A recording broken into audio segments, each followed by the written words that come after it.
Hello friends, मैं पूजा शर्मा स्वागत करती हूँ आपका पूजा शर्मा क्लासेस में। उम्मीद करती हूँ आप सब अच्छे होंगे और आपके माता पिता भी स्वस्थ होंगे। तो चलिए स्टार्ट करते हैं। हम पढ़ेंगे संस्कृत में वर्णों का उच्चारण स्थान। संस्कृत में वर्णों का उच्चारण स्थान। इससे पहले की वीडियो में हमने संस्कृत के बारे में जाना था और उसमें स्वर व्यंजन को पढ़ा था। इसके बाद हमने माहेश्वर सूत्र को कंप्लीट किया था और यह हमारा थर्ड टॉपिक है, वर्णों का उच्चारण स्थान। चलिए, हमने यूपी टेट 2023 के लिए अपनी क्लासेस को स्टार्ट कर दिया है, तो आप भी अपना मन लगाकर अपनी पढ़ाई को शुरू कर दें, जिससे आपका आने वाले एग्ज़ाम में जो स्कोर है वह काफ़ी अच्छा हो जाएगा। और अपनी तैयारी को इसी तरीके से कंटिन्यू कीजिए, जिससे आपको कोई प्रॉब्लम फेस ना करनी पड़े। ठीक, तो चलिए, आपने अभी तक चैनल को सब्सक्राइब नहीं किया है तो चैनल को सब्सक्राइब कर लेना, बेल आइकन प्रेस कर लेना, जिससे आने वाली वीडियो का नोटिफिकेशन आपको मिल जाएगा। और फ्री नोट्स के लिए आप टेलीग्राम चैनल पर जुड़ जाएं। लिंक आपको इस वीडियो के नीचे डिस्क्रिप्शन और कमेंट बॉक्स में दे दूंगी। ठीक, तो चलिए स्टार्ट करते हैं। वर्णों का उच्चारण स्थान।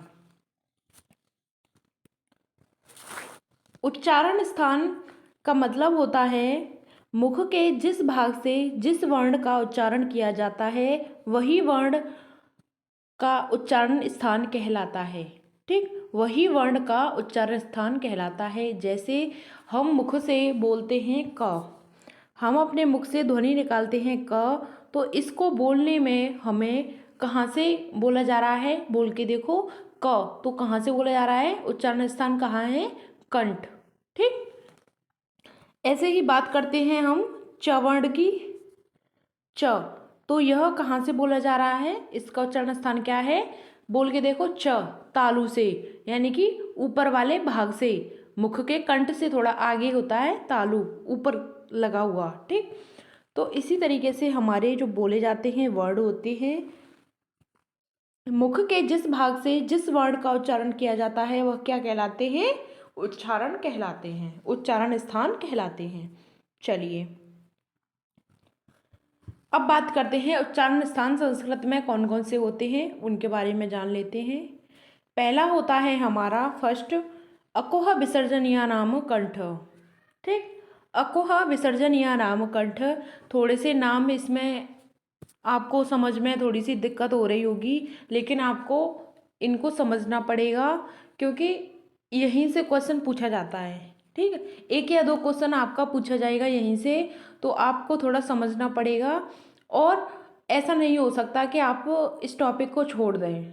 ठीक, तो बस अपनी तैयारी अच्छे से करें। एक एक नंबर के लिए आपको अपना स्कोर को इम्प्रूव करना है, जिससे आपको कोई प्रॉब्लम ना आए। ठीक, तो चलिए, आपको इस सब्जेक्ट को थोड़ा सा टाइम देना पड़ेगा, जिससे आपकी समझ में अच्छे से आ जाएगा। लेकिन आपको पता है कि जब हम किसी किसी कार्य को करते हैं, उसे थोड़ा सा समय देते हैं, उसे समझने में थोड़ा समय देते हैं, तो हम उसे समझ जाते हैं, है ना। तो थोड़ा सा समय देना पड़ेगा इस सब्जेक्ट को, तो आप समझ जाओगे। ठीक, चीज़ें क्लियर होने लगेंगी। चलिए, अकोह विसर्जन या नाम कंठ, इसका आपको बार बार रिवीजन करना है। आप लिख लेना अकोह विसर्जन या नाम कंठ इस तरीके से। तो चलिए, मैं बताती हूँ कौन कौन से होते हैं। अकोह विसर्जन या नाम कंठ, यह एक क्या है, यह सूत्र है, संस्कृत में सूत्र है जो कंठ से बोले जाते हैं। इसमें अ, आ, ठीक, और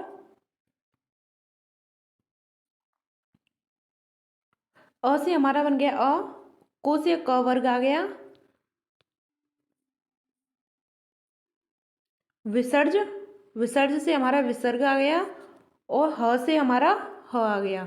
ठीक, अकोह विसर्ज। ठीक, आपको याद रखना है, अकोह विसर्ज। ठीक, क्या याद रखना है? अकोह विसर्ज। ठीक, इसी से आपका यह कंठ वाला है, इसका उच्चारण स्थान क्या हो गया? कंठ। ठीक, तो यह आपको याद हो जाएगा। चलिए नेक्स्ट की बात करते हैं। दूसरा आता है हमारा जो तालु से बोला जाता है। ठीक, उच्चारण स्थान होते हैं कंठ, तालु, मूर्धा, दंत, ओष्ठ, नासिका, कंठ तालु, कंठ ओष्ठ, दंत ओष्ठ, जीहा, मूल, नासिका, इस तरीके से हमारे होते हैं। तो अब जानते हैं हम कंठ के बाद तालु को। ठीक, तालु, इसमें ए आ गया हमारा ए, च से च वर्ग, च वर्ग के सभी वर्ण, च वर्ग के सभी वर्ण कौन कौन से होते हैं? च, छ, ज, झ और अञ, यहाँ तक। ठीक, और यस से हमारा य आ गया और श आ गया। ठीक, य और श। आपको एग्जाम में पूछा जाएगा कि स है, ये वाला स, ये श है, तो किसका है?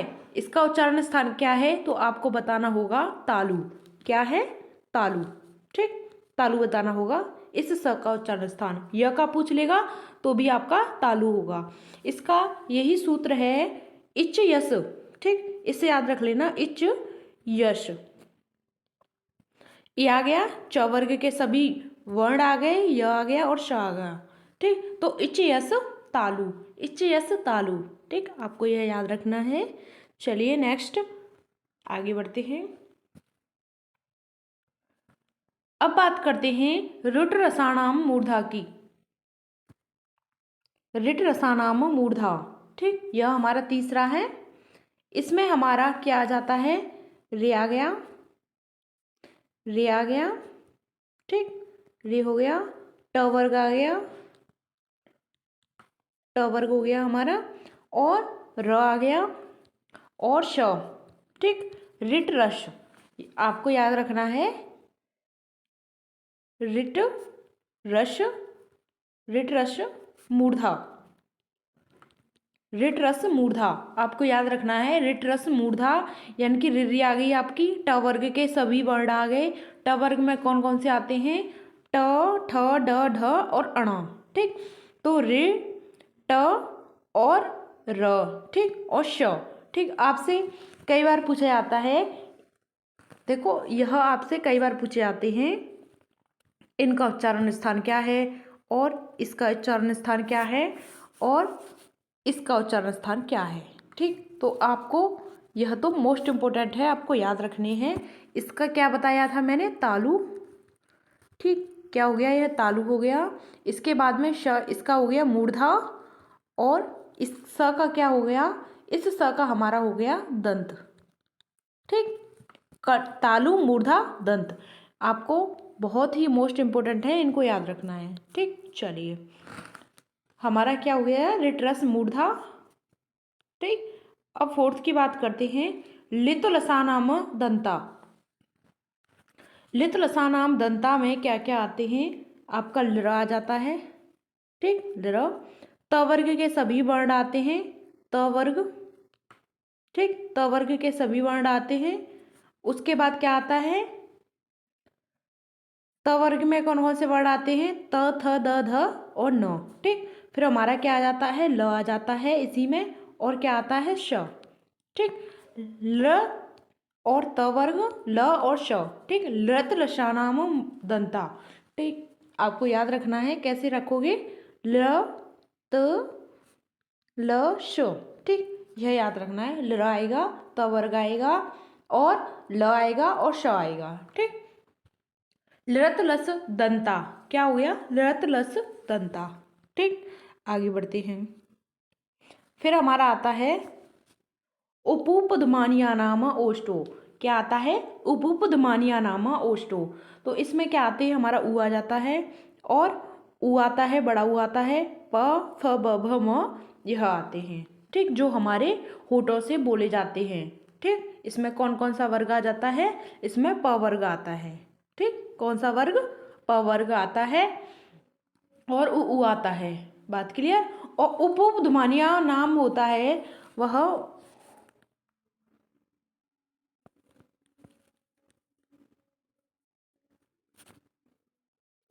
उपउपध्मानिया यह होता है हमारा, जैसे इस तरीके का साइन होता है, प दे देगा, और इसी तरीके से आपका ये जॉइंट होता है, फ दे देगा। ठीक, तो ये क्या हो गया हमारा उपउपध्मानीय नाम। ठीक, उपध्मानीय नाम। ठीक, उपध्मानीय है ये। ठीक, तो आपको इसका भी ध्यान रखना है। चलिए आगे बढ़ते हैं। अब बात करते हैं अय्या गणना नाम नासिका। ठीक, तो नाम से ही पता चल रहा है, तो यह नाक से बोले जाने वाले वर्ड हैं। ठीक, तो इसमें अणा आ जाएगा और अय्या अणा और नम। ठीक, यानी कि नाक से जो बोले आ रहे हैं वही वर्ड आते हैं इसमें। अय्या गणना नाम नासिका च। ठीक, चलिए आगे बढ़ते हैं। अब आता है हमारा ऐदे तो कंठ तालु। क्या आता है? ऐदे तो कंठ तालु। इसमें ए आता है और ए आ जाता है। ठीक, और यह किससे बोले जाएंगे? हमारे कंठ से बोले जाएंगे। ठीक, ये क्या है? हमारे कंठ तालव्य। बात क्लियर? क्या है? हमारे कंठ तालव्य। इसके बाद आगे कहा जाता है हमारा ओदो तो कंठोष्टम। क्या आता है? ओदो तो कंठोष्टम। इसमें ओ और ओ आते हैं। इसमें क्या आते हैं? ओ और ओ किससे बोले जाते हैं? कंठ ओष्ठ से। किससे बोले जाते हैं? कंठ ओष्ठ से। ठीक, फिर आता है हमारा वकारस्य दंतोष्टम। ठीक, वकारस्य दंतोष्टम में हमारा क्या आ जाता है? सिर्फ व ही आता है। ठीक, चलिए अब बात करते हैं जीहा मूलक की। यह क्या होते हैं? जीहा मूलक इस तरीके से हमारा दे देगा क और इसमें ख। ठीक, यही हमारे क्या हैं? जीहा मूल्य वर्ण हैं। क्या है? हमारे जीहा मूल्य वर्ण। फिर ठीक है, चलिए और नासिका अनुस्वारस्य क्या है हमारा? नासिका अनुस्वारस्य की बात कर लेते हैं। नासिका अनुस्वारस्य। ठीक, नासिका अनुस्वारस्य की बात करते हैं तो इस तरीके का ये साइन होता है जो हमें नाक के स्वर से बोलते हैं। ठीक, चलिए हो गए ये हमारे वर्णों के उच्चारण स्थान। यहाँ तक थे, टोटल 11 हैं। ठीक, आपको इनका बार बार रिवीजन करना है।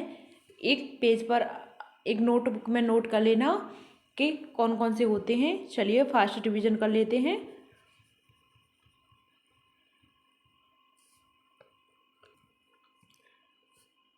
वर्णों का उच्चारण स्थान का मतलब होता है, ध्यान से सुनना आप, मुख के जिस भाग से जिस वर्ण का उच्चारण किया जाता है वही वर्ण उस वर्ण का उच्चारण स्थान कहलाता है। ठीक, अकोहा विसर्जन या नाम कंठ। ठीक, इसमें अ आता है, क वर्ग आता है, ह आता है और विसर्ग आता है।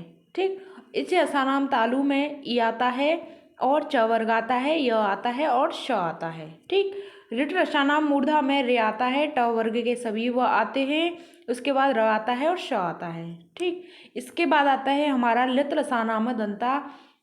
इसमें ल आता है, त वर्ग आता है और उसके बाद ल और श आता है। ठीक, आगे आता है उपउपध्मानीय नाम ओष्ठो। इसमें उ आता है, प वर्ग के सभी वर्ड आते हैं।